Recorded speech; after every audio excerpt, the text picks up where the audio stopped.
Hello, everyone, and welcome to English Pod. My name is Marco. My name is Catherine, and today we have a lesson for you all about life at home and life with your parents. That's right. We've all lived with our parents when we were younger, or maybe we still do. And of course, they have certain rules in the house. And, when you break those rules, something happens. There are consequences. And that's what's happening in today's dialogue. So let's take a listen to this dialogue. And when we come back, we'll be talking more about what's going on and what some of these words and phrases mean.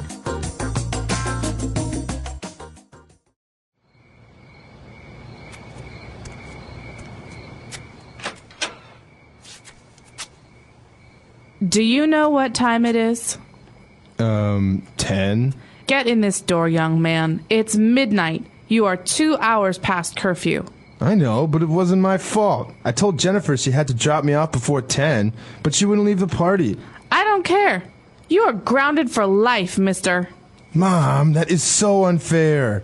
You know the rules, and you broke them. No allowance and no TV for a week. I usually never ground you, but this time I have to put my foot down. What? For being a couple of hours late? You have to be kidding. I don't want to hear it. Now go to your room.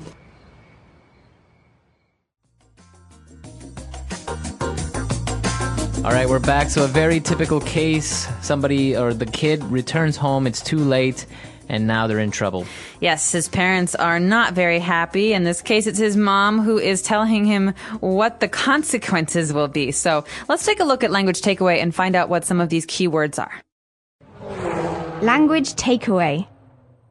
All right, so the first word that we're going to take a look is actually something that his mom said. And he said that you are 2 hours past curfew. Curfew. So curfew has to do specifically with the time when your parents expect you at home. That's right. So if your curfew is 10 o'clock, you have to be home before or by 10 o'clock. Right. So in this case, if the boy's curfew is 10 o'clock and he arrives home at midnight, 12 o'clock, he's 2 hours past curfew. That's right. And even sometimes cities or governments will implement certain curfews at certain times. That's right. And I don't think adults really have curfews at home. No, It depends on what you want, but kids definitely have curfews. What happens, though, Marco, when you break curfew? So this is a very serious offense, and you're going to get punished. And the way that we say this, usually parents to their children, you are grounded, or you ground that kid. Okay, so you might have heard this word when talking about airplanes or flights at an airport. The plane was grounded. Mm-hmm. It basically means it can't go anywhere. Mm-hmm. And so when you're talking about a kid or a person, you basically mean, okay, you're grounded, you can't go out with your friends, you can't go anywhere. Usually you can go to school. Right. But you can't have fun is the meaning. That's right. So it's usually a fixed phrase. You're grounded. That means that you are punished, you can't go out. But in this case, the mom specified saying you're grounded, so that means that he can't go out. But on top of that, she said no allowance and no TV for a week. Oh, man. So allowance is the money that your parents give you to go out, like to go to the movies or something. And your parents might give this to you on a weekly basis. So every Saturday you get $5, or on a monthly basis. Every month you get $20. Mm-hmm. And when his mother says you're not going to have any allowance for a week, that means we're not going to give you any money this week. That's right. So that is an allowance, how much money you get per month or per week. The key thing about allowance, though, is that it's not something you do for work. You don't work and receive allowance. Mm-hmm. If you work, you have a salary. Mm-hmm. Allowance is something that you get for free from someone. Yeah. So you can get an allowance from your boss to eat, but you can also have an allowance from your parents to do fun things. That's right. So usually kids, obviously, they can't work, so they get an allowance from their parents, usually for fun things like going to the movies and stuff. Exactly. All right, now going back a little bit, let's take a look at 2 ways that the mom addressed or called her son, because obviously it's her son. But when he got home, she said, "Get in this door, young man." Okay, these are angry mom phrases. Yeah. When you're in trouble, your parents tend to use different words to talk to you. Mm-hmm. So this is a very popular one, young man. Right. So it's like saying, you should be mature, but you made a mistake. Yeah.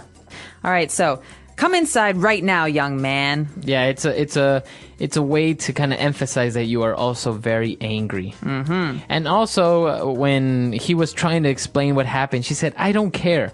You're grounded for life, mister." You're grounded for life, mister. So these are both ways of talking to young boys. Mister is the opposite of miss. But in the case of a young girl, you'd say, "Get in this door, young lady." Right. And then, "You're grounded for life, missy." Missy. Yeah, I think they say missy. Missy. So Missy, Mr., young man, young lady. These are all ways of referring to people in kind of, it's weird. It's kind of like they're adults, but they're not. Yeah, that's right. So it's like saying you're in trouble. Yeah. So very interesting things going on here with this young man who got grounded. Why don't we go back? Let's take a look at our dialogue again, and we'll be back in a bit.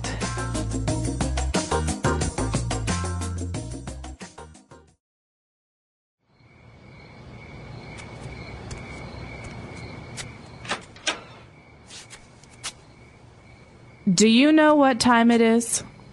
10? Get in this door, young man. It's midnight. You are 2 hours past curfew. I know, but it wasn't my fault. I told Jennifer she had to drop me off before 10, but she wouldn't leave the party. I don't care.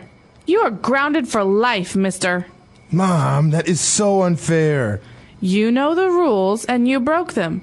No allowance and no TV for a week. I usually never ground you, but this time I have to put my foot down. What? For being a couple of hours late? You have to be kidding. I don't want to hear it. Now go to your room.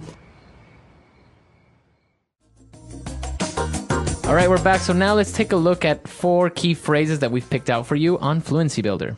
Fluency Builder. All right, so this first phrase is something that actually we hear when the young boy or the young man is giving his excuse for being late. He said, "Listen, I told Jennifer she had to drop me off before 10. That's right. So the phrasal verb there is to drop off. This means to leave someone somewhere. That's right. But usually it means to drive someone to a certain place. So, for example, Jennifer probably has a car. And Jennifer was supposed to take this boy home. So he said she was going to drop me off before 10 o'clock. That means kind of leave him at his house. That's right. So the verb is to drop off, but we usually insert the subject in between it. So to drop me off. She is going to drop me off. I dropped him off at the bank. That's right. All right, so now that Jennifer was supposed to drop him off at 10, that didn't happen, so he got grounded. And his mom was saying that she usually doesn't really ground him, but this time, I have to put my foot down. She's angry. Yeah. He's upset and she's angry and she said, "Listen, I have to put my foot down." Well, what does this mean? You put your foot on the ground? It's strange to hear this phrase, huh? It means that she's going to be strict, that she's not going to let him just get away with it or not ground him. She really has to be strict and she has to punish him. Okay, so to put your foot down, or I put my foot down, this means to be strict with someone, to not maybe bend the rules or be flexible. So, for example, my mother was always very, very loose with my brother. He could do what he wanted or whatever. But one day, he did something really horrible, and she finally put her foot down. And she grounded him. She grounded him for 3 months. All right, so that's what happens when somebody puts their foot down. And now, obviously, he was very surprised that he's going to be grounded for so long, and only for being a couple of hours late. So he said, "You have to be kidding." You have got to be kidding. So this is a rhetorical. So he's not talking about joking here. He's saying, "No way. I can't believe it. This is not happening to me." Yeah, you're not serious. You're not serious. So he's upset. And I would be too. No one likes to be grounded. But he's saying, "Okay, come on. No way. That's too serious." That's right. So this is a phrase that you can use with someone if you're not really believing what they're saying or you're surprised. You have to be kidding me. Yeah, but usually there's also a degree of anger.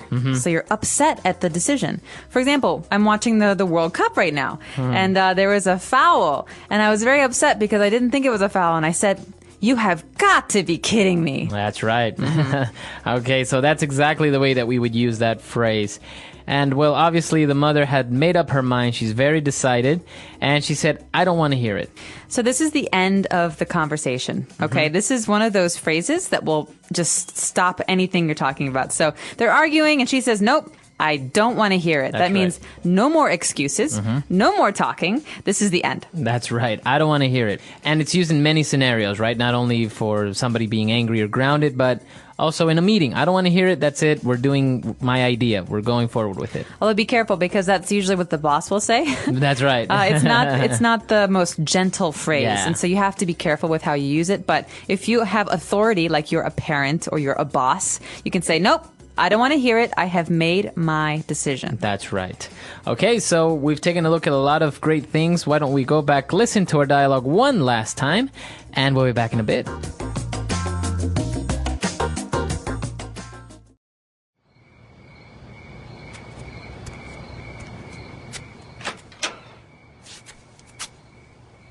Do you know what time it is?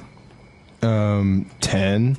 Get in this door, young man. It's midnight. You are 2 hours past curfew. I know, but it wasn't my fault. I told Jennifer she had to drop me off before 10, but she wouldn't leave the party. I don't care. You are grounded for life, mister. Mom, that is so unfair. You know the rules, and you broke them.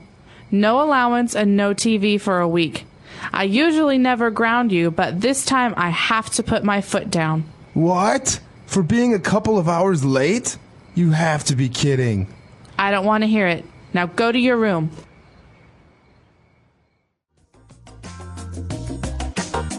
All right, we're back. So obviously we've all been grounded. What is the longest you've been grounded for? Do you remember? I was a good girl, so maybe a week. Really?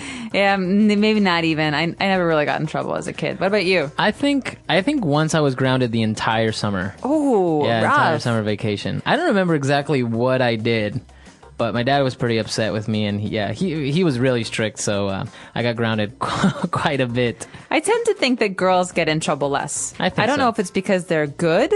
I think probably it's because they're better at hiding things from their parents. Maybe.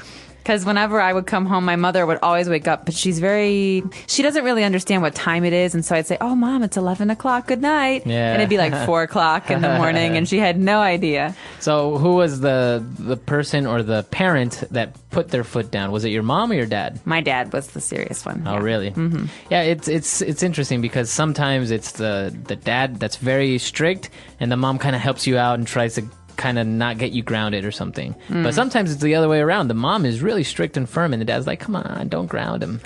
They're just having fun. Yeah. Well, I think in some families, the children understand who is strict and who is maybe not so strict. Right. And so they say, oh, well, Mom said that it's okay, so I think maybe you should let me go out. And the dad will be very angry because the mother said that it's okay. That's right.